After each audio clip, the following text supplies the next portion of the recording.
yaitu hukum dasar rangkaian arus bolak-balik, dan submodul 5 yaitu karakteristik beban pada rangkaian AC.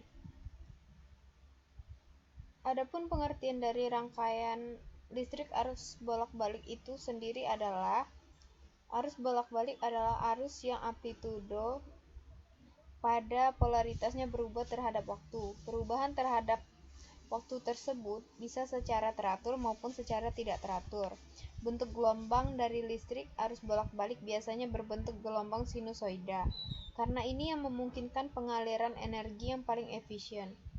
Namun, dalam aplikasi-aplikasi spesifik yang lain, bentuk gelombang lain pun dapat digunakan, misalnya bentuk gelombang segitiga atau bentuk gelombang segi empat. Frekuensi dan periode. Kebanyakan arus bolak-balik yang dipakai adalah arus yang berubah terhadap waktu secara periodik. Arus bolak-balik mempunyai 3 karakteristik, yaitu amplitudo, frekuensi, dan fasa. Arus bolak-balik yang berubah secara periodik, amplitudonya berubah secara teratur dari 0 naik ke harga maksimum dan turun ke harga minimum. Begitu seterusnya secara berulang-ulang. Frekuensi adalah jumlah gelombang dalam 1 detik. Hukum Kirchhoff pada arus bolak-balik. Hukum Kirchhoff tetap berlaku juga pada sistem arus bolak-balik. Yang perlu diperhatikan adalah penjumlahan dari komponen-komponen arus atau tegangan harus memperhatikan sudut fasa dari masing-masing komponen tersebut. Komponen resistor, induktor, dan kapasitor apabila dirangkai secara seri dan dihubungkan dengan tegangan arus bolak-balik dapat digambarkan karakteristik tegangan arus bolak-balik pada beban atau impedansi. Nah, kita buat rangkaian seperti ini di aplikasi multisim ya. Pertama, masukin AC power. Ini AC powernya dimasukin. Terus kasih resistornya. Resistor yang digunain 100 ohm.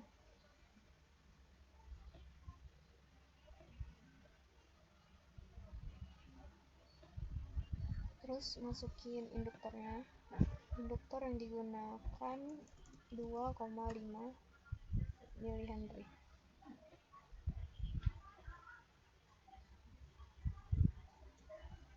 Lalu masukkan kapasitor. Kapasitor yang digunakan 470 mikrofarad.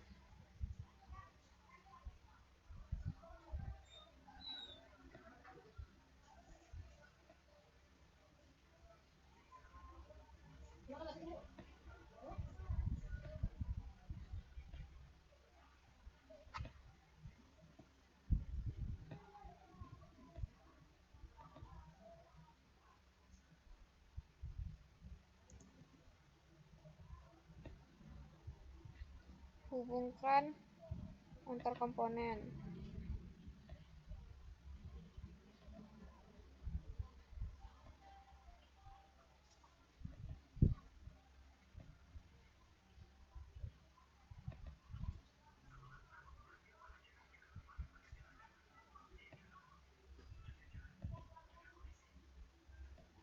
Setelah itu beri ground.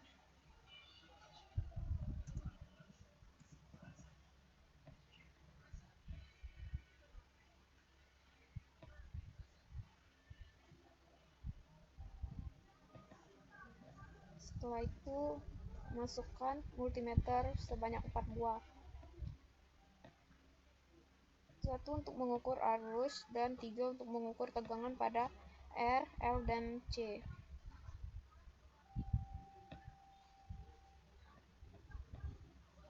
Lalu hubungkan pada rangkaiannya.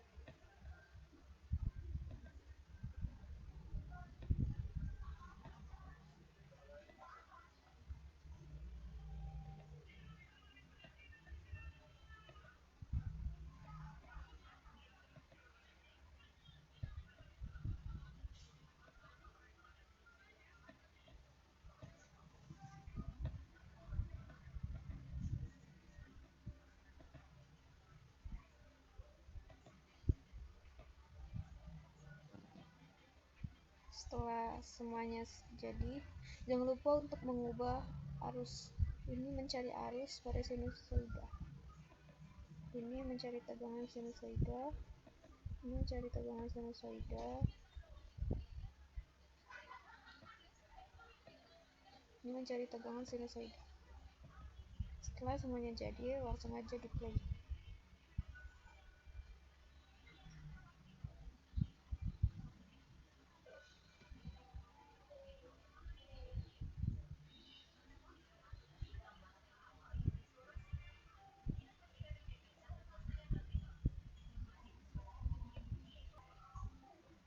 Dapat kita lihat arus yang dihasilkannya itu 19,978, tegangan pada R1 nya itu 1998, tegangan pada L nya 18,89, tegangan pada C nya 112,389. Langsung saja ini restopnya, langsung saja masukin ke data pengamatan.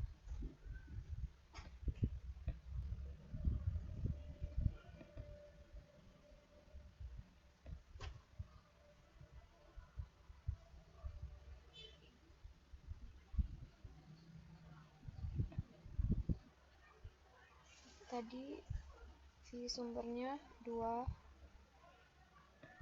resistornya 100,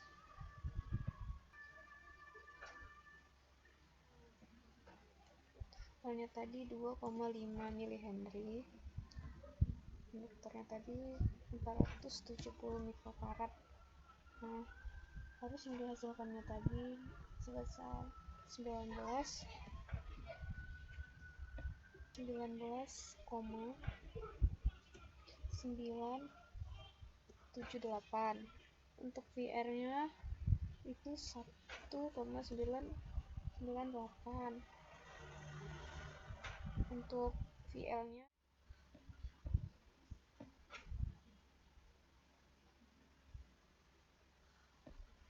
terus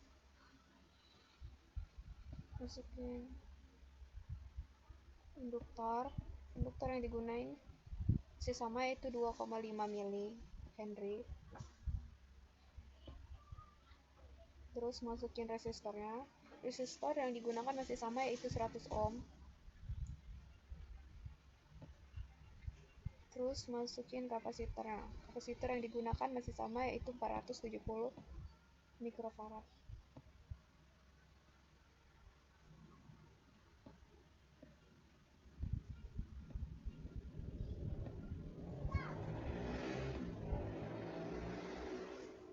Hubungkan antar komponennya.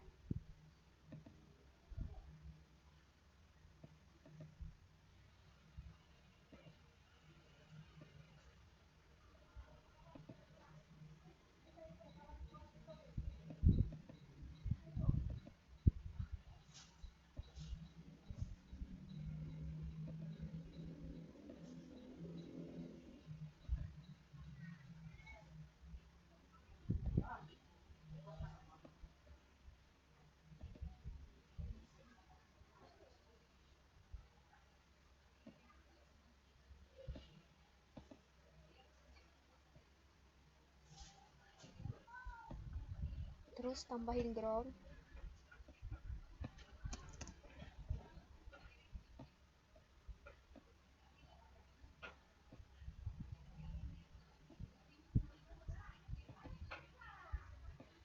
Setelah itu kita ubah tegangannya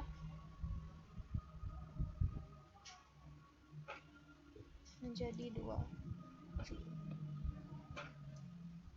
Jangan lupa masukin multimeternya sebanyak 4 buah, sama seperti tadi percobaan pertama, tapi bedanya di percobaan kedua ini dia mengukur arus.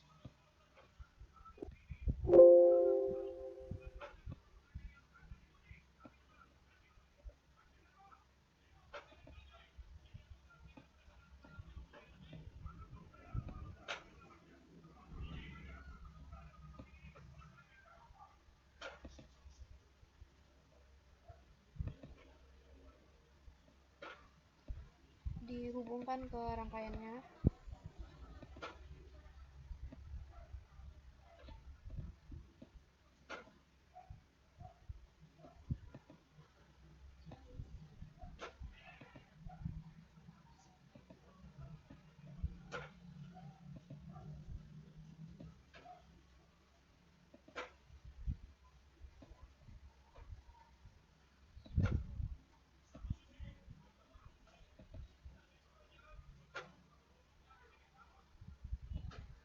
Nah, setelah itu jangan lupa mengubah multimeternya. Ini mencari arus sinusoida, ini mencari arus juga,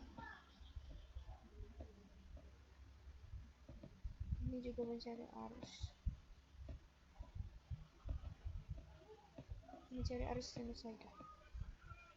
Udah, setelah semuanya selesai dirangkai, langsung aja di play. Langsung saja ini untuk arusnya, yaitu 1499 kilo ampere. Ini 50 kilo ampere untuk arus pada L nya, ini 50 untuk arus pada R nya, dan ini 50 untuk arus pada C nya. Ini arus total. Langsung aja ini datanya dipindahin ke data pengamatan. Langsung aja masukin ke data pengamatan.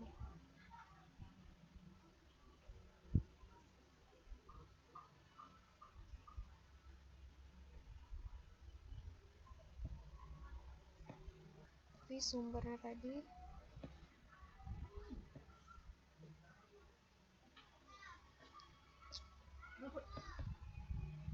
aja masukin ke sumbernya 2V 100 ohm 2,5 dan 470. Yang dihasilkannya tadi di totalnya 149.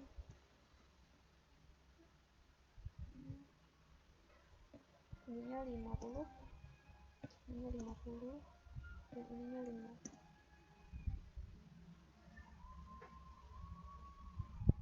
Di sini saya akan membahas mengenai submodul 5 yang merupakan sambungan dari modul 5 sebelumnya. Judul dari submodul 5 yaitu karakteristik beban pada rangkaian AC. Pada modul ini kita akan menggunakan alat yang dinamakan osiloskop. Osiloskop digunakan untuk melihat gambar gelombang tegangan. Nah, di sini kita akan melakukan percobaan mengenai karakteristik arus dan tegangan arus bolak-balik pada komponen L dan C. Pada aplikasi multisim nanti kita akan membuat rangkaian seperti pada gambar 6.4, 6.5, dan juga 6.6. Nah, di sini ada data pengamatan. Pada gambar 6.4, nilai tegangan yang digunakan yaitu sebesar 2 volt. Kemudian, nilai resistor yang kita gunakan yaitu sebesar 100 ohm. Dan selanjutnya, nilai induksi yang digunakan yaitu sebesar 2,5 mH. Untuk nilai arus serta nilai beda fasanya akan kita ketahui pada percobaan nanti. Selanjutnya pada gambar 6.5, nilai tegangan yang digunakan yaitu sebesar 2 volt, nilai resistor yang digunakan yaitu sebesar 100 ohm, dan nilai kapasitor yang digunakan yaitu sebesar 470 mikrofarad. Kemudian, untuk nilai arus dan nilai beda fasanya sama seperti sebelumnya, yaitu akan diketahui pada percobaan nanti. Selanjutnya pada gambar 6.6, kita menggunakan data yang sama seperti sebelumnya, di mana nilai tegangan yang digunakan yaitu sebesar 2 volt, kemudian nilai resistornya sebesar 100 ohm, nilai induksinya yaitu sebesar 2,5 mH, dan nilai kapasitor yang digunakan yaitu sebesar 470 mikrofarad. Oke, kita lihat dulu pada gambar 6.4. Di sini pada gambar 6.4 terdapat 4 komponen, yaitu VS atau AC power pada multisim.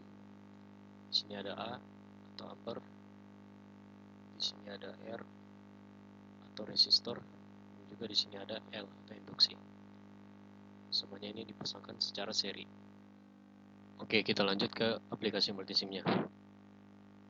Pertama kita akan membuat VS atau sumber tegangan, yaitu AC power. Kita letakkan di sini.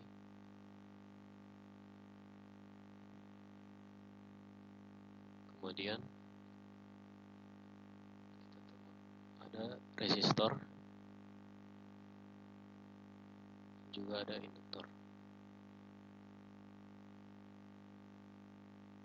Setelah itu kita hubungkan secara seri.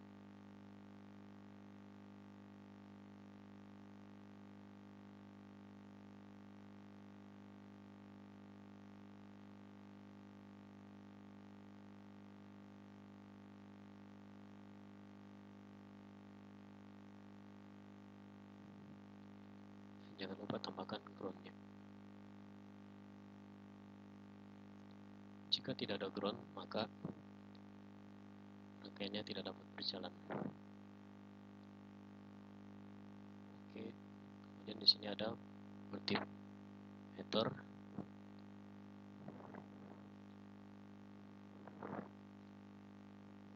Multimeter yang kita gunakan, kita setel terlebih dahulu ke ampermeter.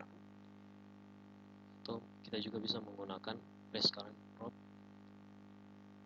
sebagai pengganti multimeternya. Kita letakkan secara seri.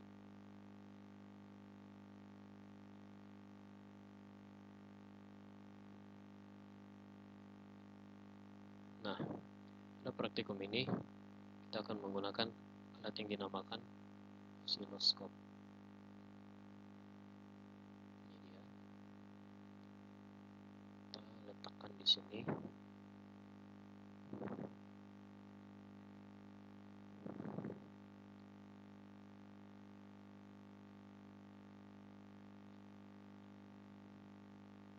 Nah, pada osiloskop terdapat channel A dan juga channel B. Pada channel A terdapat probe positif dan juga probe negatif. Begitu juga pada channel B. Pada channel B terdapat probe positif dan juga probe negatif. Tujuan dari pembuatan rangkaian seperti ini adalah untuk melihat gelombang pada beban resistif. Nah, kita atur dulu nilai tegangannya menjadi 2 VRMS. Kemudian kita ubah nilai resistornya menjadi 100 ohm.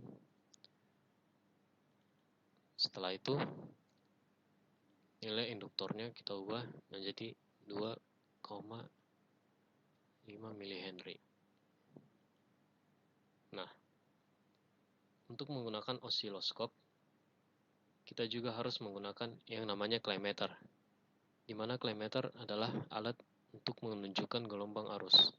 Pada osiloskop sebenarnya dia hanya bisa menampilkan gelombang tegangan, tetapi dengan adanya klimeter maka dia juga dapat menampilkan gelombang arus. Klimeter itu sendiri terdapat pada bagian ini.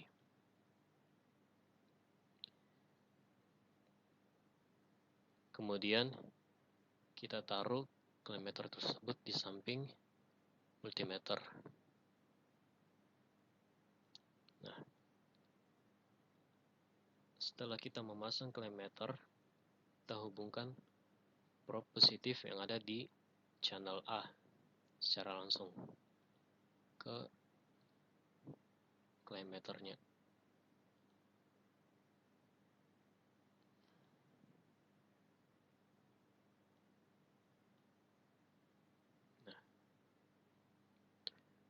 Probe negatifnya boleh tidak dikasih kabel penyambung atau dibiarkan seperti ini. Dan untuk channel B-nya digunakan untuk melihat gelombang apa yang kita inginkan pada gambar 6.4. Untuk melihat gelombang pada beban resistif, di mana beban resistif adalah beban resistornya. Yang ini. Cara melihatnya yaitu pada channel B kita pasang secara paralel pada komponen R.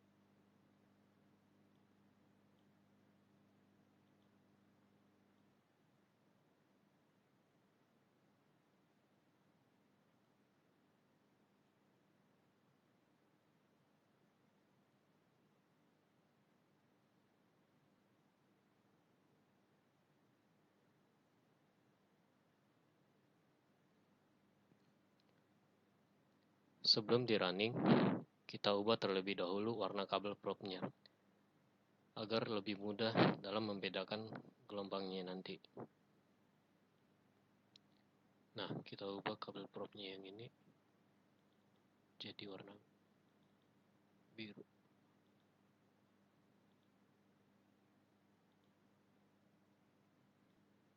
Nah, kemudian kita cek osiloskopnya.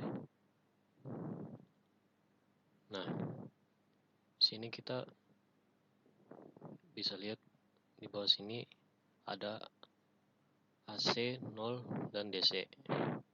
Karena kita menggunakan sumber tegangan AC, maka kita harus ubah terlebih dahulu ke AC.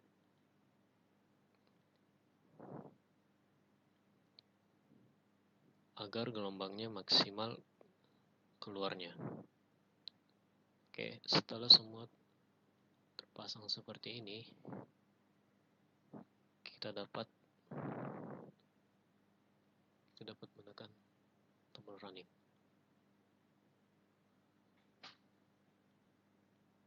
Oke, kalau dia seperti ini, tandanya tidak ada kesalahan pada rangkaiannya. Untuk pembacaan pada multimeternya, yang dilihat yaitu nilai IRMS-nya, yaitu 20 mA. Yang lainnya boleh diabaikan dulu.